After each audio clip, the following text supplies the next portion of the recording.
আমার নবীর আরেক নাম আহমদ। বলেন, আহমদ মানে সবচেয়ে বেশি প্রশংসাকারী। ওই যে মাকামে মাহমুদ, আল্লাহর কাছে যায়া আরশের নিচে নবী সেজদায় পইরা আল্লাহর এমন এমন প্রশংসা করবেন। নবী বলেন, এমন প্রশংসার এই শব্দ আজ পর্যন্ত কেউ উচ্চারণ করে নাই, ভবিষ্যতেও করবে না। কি সুন্দর নাম আহমদ! আরে শব্দটাও কত সুন্দর।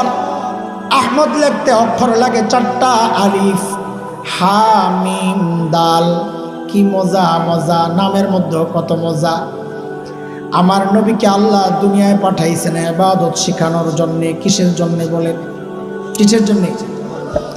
ইবাদতের মধ্যে শ্রেষ্ঠ ইবাদত কোনটা? বলে না, নামাজ। বলেন না কেন? ইবাদতের মধ্যে শ্রেষ্ঠ ইবাদত কোনটা? নামাজ। আরে আল্লাহ যেন ওই নামাজটাকে আমার নবীর নাম দিয়েই সাজাইলেন। বলে কেমনে? কমি তুমি একটু খেয়াল করো না। একজন নবীর নাম লিখতে অক্ষর লাগে 4টা। কয়টা? আলিফ, হা, মিম, দাল। একজন মানুষ যখন নামাজ পড়ে 4টা পরিবর্তন।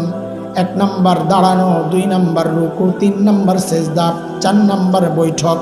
কয় সিরিয়াল মতো ওই আমলগুলোর দিকে তাকাও, দেখো নবীর নাম পাওয়া যায় কিনা। মানুষ যখন সোজা হয়ে দাঁড়ায় যেন আহমদের আলিফটা দাঁড়ায় আছে। মানুষ যখন রুকুতে যায় যেন হায়ের মাথাটা দাঁড়ায় আছে। মানুষ যখন সেজদায় লুটায় যেন মিমটা সুন্দর হয়ে শুয়ে আছে। আল্লাহু আকবার। মানুষ যখন আত্তাহিয়াতুর সূরাতে বসে বইসা দেখেন যেন সুন্দর করে দালটা বসে আছে। আরে শুধু তাই না, বলেন তো দুনিয়ার মধ্যে শ্রেষ্ঠ ভাষা কোনটা? ইন্টারন্যাশনাল ভাষা কোনটা? দেখছেন নি কারবার একজনে চিল্লায় কয় ইংলিশ। 2 হাত মাটির নিচে গেলে যেই ভাষা চলে না, নাকি ফেরেশতারা জিজ্ঞেস করবে হাউ আর ইউ? কি জিজ্ঞেস করবে? কথা বলে, কি জিজ্ঞেস করবে? মার রব্বুকা চাইনিজ ভাষা না ইংরেজি?